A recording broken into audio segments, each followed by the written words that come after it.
Bon, faut que je vous explique. J'étais sur mon PC et tout, là, j'étais en train de faire du design, de l'UI UX, et à un moment je me suis dit, vas-y, on avait créé un petit logo vite fait pour un projet. J'avais envie de l'animer et tout sur After Effects, mais je me suis rendu compte que ça faisait très longtemps que j'avais pas été sur ce logiciel. Je commence à aller dessus et tout, et je me dis, en vrai, bon, pourquoi pas en faire une vidéo, ça pourrait être vraiment sympa, pour partager certains de mes tips que j'ai déjà acquis quand même, et en même temps, pour que tu me donnes des tips si tu vois des choses où tu te dis...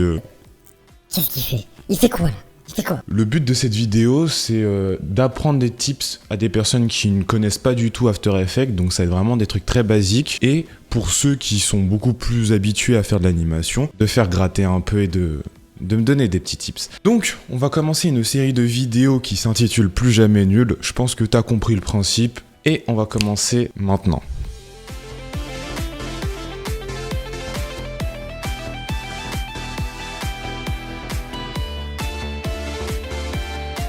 Donc voilà, on se retrouve sur le logiciel After Effects, et donc premier petit tips, tu peux importer des fichiers Illustrator directement sur Adobe After Effects via le Dynamic Link. Donc si tu as la suite Adobe, voilà, si jamais t'étais pas au courant, tu peux le faire. Je l'ai importé sur After Effects et là tu peux le glisser-déposer dans ton workflow, ça fonctionne très bien, il n'y a aucun problème. Le truc c'est qu'on va pas travailler avec le fichier Illustrator dans les calques, mais on va travailler avec la silhouette de ce calque. Donc tout simplement, qui c'est qui a pas pensé à déplacer sa webcam lors du record de sa vidéo alors que toutes les infos importantes sont placées juste derrière? Eh bien c'est moi. Désolé pour ça, du coup je vais essayer de représenter à chaque fois les infos que je vais expliquer du mieux possible. Je m'excuse encore une fois.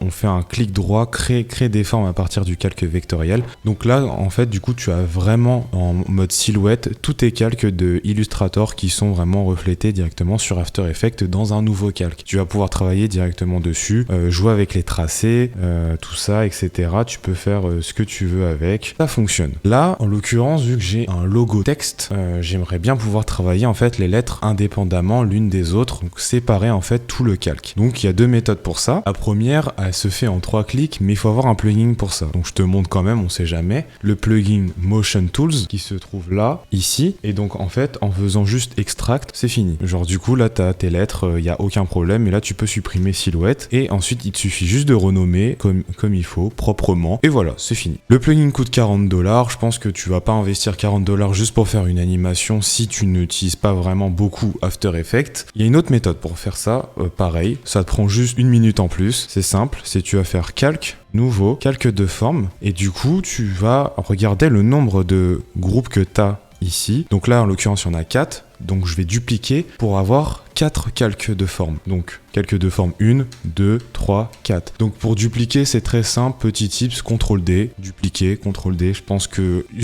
là, je pense que t'es bon, tu sais. Et donc là, ce qu'on va faire, c'est qu'on va faire un CTRL C, CTRL V de chaque groupe dans chaque calque de forme. Très simple, hein. Groupe 1, calque de forme 1, CTRL C, CTRL V. Hop, ça fonctionne. Tu fais ça pour les autres, pareil. Voilà, là on pourrait se dire vas-y c'est terminé, c'est good, on est bon. Attention, la particularité par rapport au plugin, c'est que là en fait tu as tes points d'ancrage qui sont pas mis de la même manière. En fait, qu'est-ce que le point d'ancrage? Donc là, par exemple, tu vois, le point d'ancrage de Y, il est au centre de ma composition. Le problème avec ça, c'est que si tu veux faire de la rotation, et en fait ça va tourner autour de ce point-là, de cette cible. Regarde. Hop. Du coup, problème. Encore une fois, il y a une méthode très simple pour faire ça. Encore une fois, si tu as Motion Tools, tu cliques ici sur le centre, le petit carré au centre et c'est bon. Sinon, méthode aussi très simple, c'est tu prends, parce que là, il faut que tu fasses ça parce que tous tes calques de forme, c'est la même chose. Tu sélectionnes tous tes calques de forme, tu fais clic droit, géométrie, centrer le point d'ancrage dans le contenu du calque et hop, là, fini. C'est fini. Simple, efficace, rapide. Maintenant, une fois que c'est terminé, l'idéal, ce serait de replacer le harmony copier-coller que je viens de faire, là, tout ce qui est sélectionné, au centre de ma composition. Comme ça, au moins, on peut travailler plus proprement. Donc là, tout simplement, vu que j'ai déjà tout sélectionné, je remets ça au centre et j'essaie de caler ça proprement. Voilà. Et donc, on peut maintenant supprimer le harmony silhouette. Là, ce qu'on va faire, c'est qu'on va renommer. On va renommer chaque calque de forme pour s'y retrouver. On fait un workflow propre quand même, tu vois, c'est important. comme ça on est bien. Et dernier petit truc, tu vois, comme ça on est encore vraiment, on est méthodique et on est un élève modèle, c'est qu'on va changer la couleur de ces calques, comme ça en fait on va pouvoir se repérer plus en détail par la suite. C'est important d'organiser son workflow pour pouvoir s'y retrouver par la suite. Pareil, je vais mettre aucun, comme ça on va bien comprendre que c'est quelque chose qui n'a pas d'impact, et le harmony.ai, on le supprime. Pas besoin. Voilà, le workflow est prêt, donc maintenant on va pouvoir animer proprement le logo. Maintenant, petite question qui va être, je pense, très simple, mais on sait jamais. Je vais te poser la question, tu vas y réfléchir maintenant. Quel est l'élément fort de mon logo, à ton avis ? Je pense que tu as très bien compris, c'est bien le UN. Le UN est l'élément le plus remarquable de mon logo, parce qu'il voilà, ça fait une sorte de symbole et tout. J'ai oublié un petit truc. Avant toute chose, avant d'animer lettre par lettre, il y a un détail que j'ai oublié de faire qui va être très important, donc je vais le faire maintenant, c'est de pouvoir faire en sorte de déplacer tout le logo Harmony facilement. Si je déplace voilà, du coup le A par exemple, le reste ne suit pas. Donc c'est un peu relou. Il y a un truc qui existe très simple qui consiste à faire un objet nul. Donc qu'est-ce qu'un objet nul ? Donc en fait, c'est un calque qui ne possède pas de forme, rien. Ce qui est cool avec l'objet nul, c'est que tu vas pouvoir faire le système de parents et enfants. Qu'est-ce que le parent et enfant ? Bah c'est très simple. Quand tu es parent, tes enfants doivent te suivre.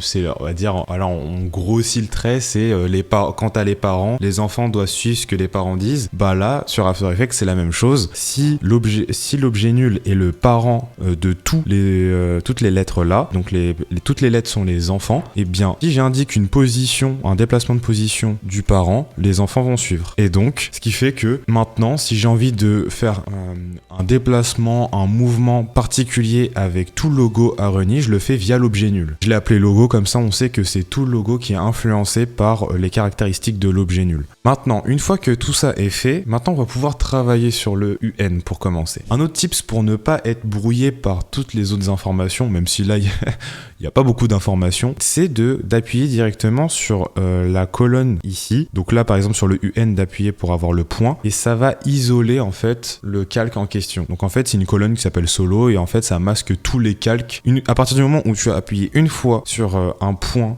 ici, tous les autres seront masqués. Et en fait à chaque fois que tu vas appuyer sur un point, tu vas faire apparaître. Donc là pour l'instant par exemple je travaille uniquement avec ça. Donc commençons par le UN. Je vais montrer directement ce que je vais faire et je vais expliquer un peu le principe, parce qu'en fait là ce que j'ai envie de faire, j'arrive pas à l'expliquer. Donc en vrai, c'est quoi ? On va le faire directement. Pour le UN, ce qu'on va commencer par faire, c'est jouer avec la rotation. Je vais me mettre sur 2 secondes. Là, si jamais t'arrives pas à bien placer, là comme là, tu vois, je galère et tout, tu peux directement cliquer ici et mettre la vraie valeur, comme ça au moins, il n'y a pas de problème. Autre petit tips, quand tu appuies sur R, ça va afficher directement uniquement la rotation, suivant toutes les caractéristiques possibles, tu affiches que la rotation grâce à ça. Ensuite, en appuyant sur le petit losange ici, ça va t'ajouter une image clé, et en plaçant une autre image clé ici, tu vas pouvoir en fait créer une animation. Donc là pour l'instant, les 2 images clés ont exactement les mêmes caractéristiques. Si je change et que sur la première image clé je mets 45 degrés et que sur l'autre c'est toujours 0 degré, tu vois bien, il y a eu une modification entre les deux. Entre les deux, il y a tout un calcul qui se fait pour modifier. Waouh! Incroyable, t'as capté, c'est pas fluide. Un autre tip que tu peux apprendre aussi, c'est lisser des images clés. Donc il suffit juste de sélectionner tes images clés ici et d'appuyer sur F9 ou de faire clic droit, assistant d'image clé, lissage de vitesse. Ça va faire un truc un peu plus smooth. J'ai pris 2 secondes et au final je me rends compte que c'est un peu trop. Si je vais un peu plus proche, j'ai mis 2 secondes, au final je vais essayer de mettre 1 seconde, c'est peut-être mieux. Voilà, 1 seconde, c'est plus naturel. Là, ici, j'ai 1 seconde, mais tu vois, là, c'est smooth, mais c'est pas cool. Ce que tu peux faire, c'est sélectionner ta dernière image clé, aller sur le petit panneau éditeur de graphique, et donc prendre ça, là, j'ai plus le nom, et le tirer et tout pour avoir une influence sur la courbe de vitesse. Donc là, en fait, ce qui va se passer, c'est que ça va faire vite, lent. Donc, ça donne ça. C'est déjà plus sympa, plus sympathique. Maintenant que ça c'est fait, je vais faire en sorte que le U et le N soient étirés, mais étirés proprement. Pour ça, il faut travailler avec les tracés directement. Tu vas dans contenu, groupe 2, tracé 1, et l'indexation là faut y aller, mais au moins quand il y est c'est bon. Et là du coup tu vois, tu peux travailler directement avec les tracés. Il suffit de prendre les points, les différents points qui composent le UN, de les étirer. Tac. Et on va faire la même chose là-haut. Maintenant que voilà, ça c'est fait, là tu vois qu'il y a un changement ici, que ça prend bien en compte. Et on va faire la même chose, on va lisser la vitesse. On va voir ce que ça donne là pour l'instant. Et ce qui est important aussi, autre petit tips aussi sur After Effects, c'est de regarder à chaque fois les mouvements, les vitesses et tout, et de ne pas hésiter en fait à ajuster. C'est comme ça que tu vas arriver à un bon résultat à la fin. Là, il commence à avoir un petit truc.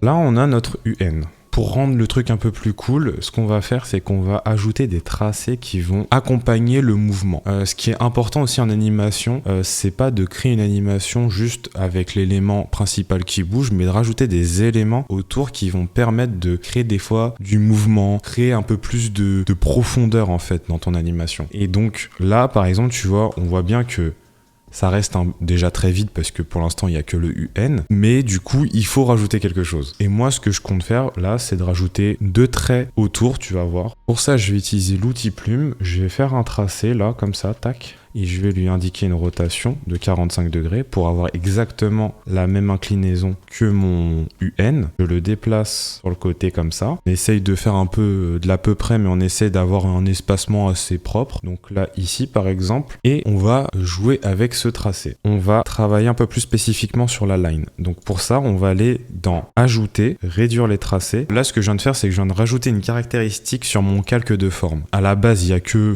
contenu forme transformée. Et là, je viens de rajouter un paramètre, réduire les tracés. Là, ce qu'on va faire, c'est qu'on va créer des images clés pour les deux. On les lisse et on va créer un petit décalage.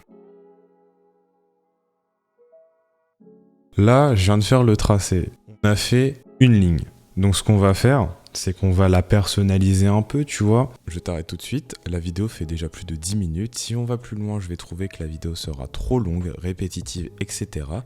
Du coup, on va s'arrêter pour la partie production et on passe directement au résultat final. Donc voici l'animation finale du logo. Donc comme tu peux le voir à l'écran, ce que j'ai pu faire c'est animer le R et le Y de la même manière que le A, donc en mode stretch aussi. Et ce que j'ai fait c'est que j'ai fait apparaître le R en premier. Pourquoi? Parce que Areni, mon projet c'est une application de running. Donc le mot run est important et je voulais le mettre en avant. Justement grâce après avec l'effet de trait en dessous. Et ensuite après d'avoir le A et le Y qui encadrent le mot run et pour donner le mot final Areni. Donc voilà ce que ça donne pour l'animation du logo. Donc voici le logo d'animation finale. Qu'est-ce que tu as à en dire là-dessus? Donne-moi un peu des feedbacks. Déjà, est-ce que les tips vont te servir? Est-ce que c'est vraiment cool? Est-ce que tu as appris des trucs? On est là, on est dans le partage ici. Donc si tu as des choses à me partager, vas-y, je suis preneur. Fais gratter, vas-y, passe. Mets-moi ça dans les commentaires, je les lirai attentivement. En tout cas, c'est tout pour moi. J'espère que la vidéo t'a plu. Je te dis bonne soirée ou bonne journée. Et puis, à la prochaine.